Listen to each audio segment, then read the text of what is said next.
Hi guys, and thanks for tuning in to another Tea Bites with Miss K. So it's been a little bit since I don't know if I missed maybe one or two videos. I can't recall. My weeks have been thrown off just because of the holiday, and just my work schedule is thrown off. So I'm a little bit confused on how maybe if I went 1 or 2 weeks without posting a video, but I just want to bring you guys up to date on what you've missed in the meantime. So I'm not sure if you guys remember that there was some voting that took place, and I asked you guys to send out to make sure that you voted to see if I could become the honoree for the Sisters Choice Awards, which I was nominated for, and which that right there itself is an honor.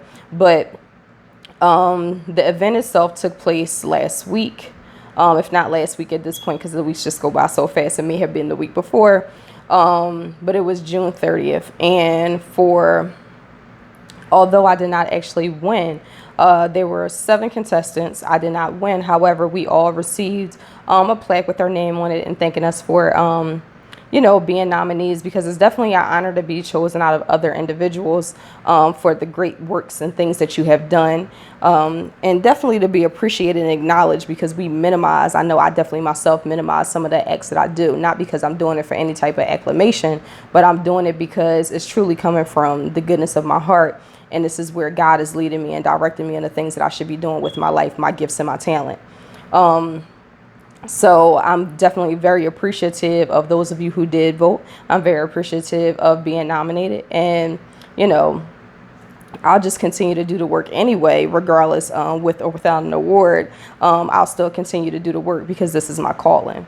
So today we were going to dive back into the Define You workbook, and we are on we're still under regaining control. So we are on pages 23 and 24, and it talks about how we need to give ourselves permission. And I know I have been guilty of this myself, where it's okay to give yourself permission to enjoy yourself. It's okay to give yourself permission to not want to do something. We oftentimes take other people's feelings into consideration, and when we do these things, it doesn't allow us to experience true happiness. And I talked about it before, about let your yeses be yeses and your noes be noes, which is something that the Bible says. And I had to learn that I couldn't experience true, genuine peace if I did not really mean my yes, because it's nothing like telling somebody yes, you'll do something for them, but then you are completely irritated the entire time. You don't really want to do it. You don't feel like being bothered, and it's taking you away from all these other responsibilities and tasks, or just from even an opportunity to relax. So you have authority over yourself, and you should be able to give yourself that permission that you need. So on page 23, I do a little introductory about recalling when you were in school, elementary school usually, and there's a field trip coming up, and everybody's getting excited because you're tired of the humdrum of just coming into the school, doing your work, going to recess, and going home. So you get this permission slip. You get a permission slip, and it tells you, if you bring this back, then you have the right to go on the trip. Now, if you don't bring it back, then you can't go on a trip. It's no way in the world are you able to go unless your parent or caregiver signature is on this line. So it just really made me realize the power in that signature. Because when you went on a field trip, it gave you a new experience. It was a grand adventure. You got to sit next to people who you usually weren't assigned to sit next to in the classroom. You were able to run around and have a good time, go to the gift shop. You were able to see and explore new things that maybe you possibly haven't seen before. So it makes me think, and when I spoke about it in the book, it makes me think about in sense of, we have different situations and circumstances that bind us and that prevent us from being able to reach that next step in our lives. And so if we don't give ourselves the permission that we need in order to reach that next step, then we will stay binded. We won't have the opportunity to say, you know what, okay, I can do this. And sometimes, that negative thinking you're telling yourself, and we talked about that earlier in the book, some of the things that we do, it could be a negative self-talk, those language barriers, but telling ourselves, I cannot do this. I am not able to do this. This good thing is not supposed to happen to me. I'm not supposed to, reach this next phase in my life. So I'm content. I'm content where I am. So I want to stay right where I'm at because it's comfortable for me. Or this is all I know. Or it could even be, there was a traumatic event that happened in your life. And don't let anybody else define for you what's traumatic. Sometimes when we share different things that happen in our lives with people, they try to minimize it and say, oh, that wasn't that bad. Yeah, it wasn't all that deep. You taking it a little too far. No, that's not true. If it's real for you, it's real for you. And you can give yourself permissions for that, to allow yourself to experience what you need to experience, because there's freedom in allowing yourself to experience the variation of emotions. It's freedom in allowing yourself to be able to experience even those the sad moments, and you need to do that in order to process it so you can get through it. You are not supposed to get over traumatic events, but you need to get through it. And when you get through it, it makes a world of difference on how you are able to come out of it. You're not constantly going back to it. You're not constantly living in that traumatic moment. It could be anything from molestation to child physical abuse, emotional abuse. Any type of situation. It could be incest. It could be substance abuse. All kinds of things that we do. It could be, promiscuity. Whatever it is that you're doing, you have to free yourself of those negative behaviors, or you have to free yourself of experiencing those symptoms over and over again. Some things we're still stuck in it because of ourselves. Now, there's a different situation if what you're going through is connected to, let's say, a mental health condition diagnosis, and there's nothing that you can really do for specific symptoms other than maybe take your medication and continuously see your doctor, talk to them about your symptoms, and maybe they need to, change your medication. And that could even be the same for a physical health condition. However, we need to take into consideration that there are some things that we do that contribute to the continued demise of our happiness, or us being able to reach that level of success that we identified at the very beginning of these videos, of the 11-week segments for these videos. If you don't know what you're working towards, how do you know what you're supposed to do? You won't know the next steps that you need to make. But I definitely would have to agree that we have to give ourselves permission to be able to let go of what happened, because sometimes, we want to be stuck in what happened and say, well, this happened to me. Well, my mom wasn't there for me, or my dad wasn't there for me.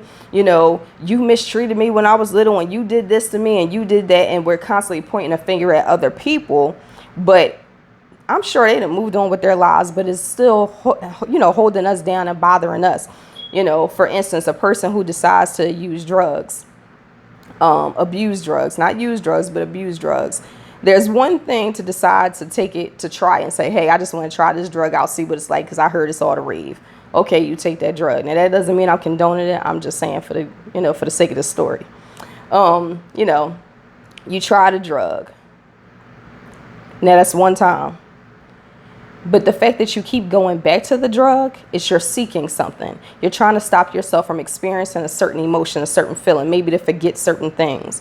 So there's a reason why you continuously use, and you have to. So just think about that. If you know anybody who is active in their addiction, or who have a history of being in addiction, think about that. It's not just about the fact that they want to use those drugs.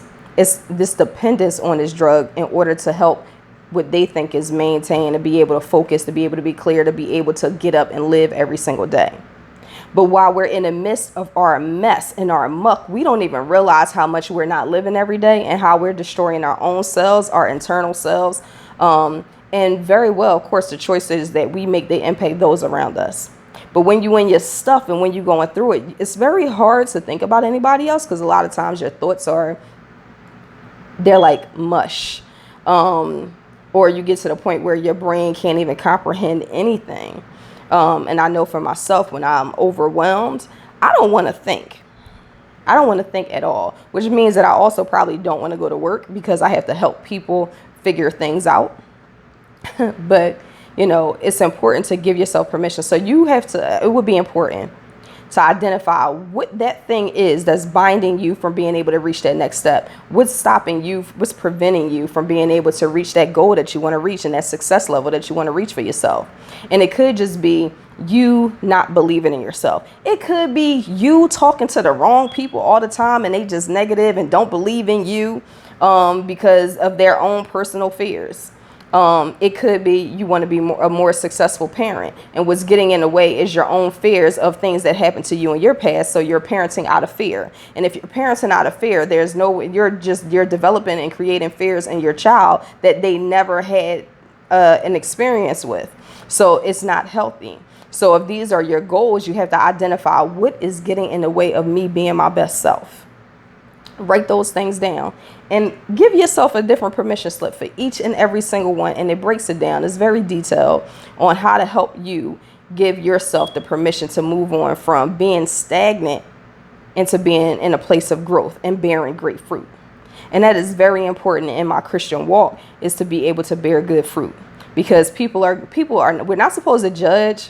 However, people are going to determine what your character is like based on the fruit that you bear. And I want my tree to be fruitful. I want my tree to grow and extend down into generations. So, if you think about like the family tree and how, the pictures extend and it has the different faces around from the great grands and, from both sides, maternal and paternal sides, if you think about what I'm doing today is going to contribute to these generations down, and they're going to be happy and they're going to be good with it, and it's going to make them better people.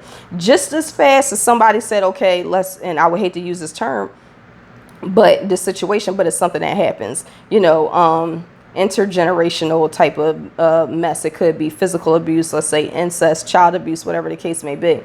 So we're going to continue to do this. So it started out with grandpop. Grandpop did it to your mom. And now and the brothers, and now the brothers did it to mom, and now the brothers are doing it to their children and to their nieces, and then it just carries on and it trickles down, and it's a rippling effect. And at some point somebody has to say, no, enough is enough.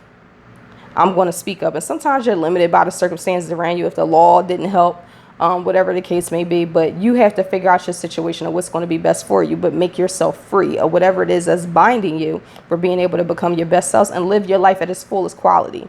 We want to have a full quality life in order to be able to, I don't understand if you're not making every effort and attempt to be your best self every day. Like, what do? Do you wake up and you say, like, I don't want to put any effort into life today? Now, granted, people, they get depressed, and, there's situational depression, and there's bereavement. There's all kinds of situations that can contribute to you going through a season. But don't let that season be your eternal, your long term. Don't let what was supposed to be just a moment, or might even supposed to have been just a day, just a moment in your life. Don't let it turn and drag itself out and become something and manifest itself, and then it just becomes ugly and nasty. And then now you're teaching other people to be that same way. Now this has become your personality and who it is that you are, and you don't know anything different, and you don't know how to get out of it because you're in so deep. So guys, again, give yourself permission for the things that you need to rid yourself of in order to move on to that next step so you can grow better and get better. Love you guys. Appreciate you so much. Thank you for continuously supporting me and being patient with me. I love it. I love you. Take care, and thanks for tuning in again. Bye-bye. See you guys next week.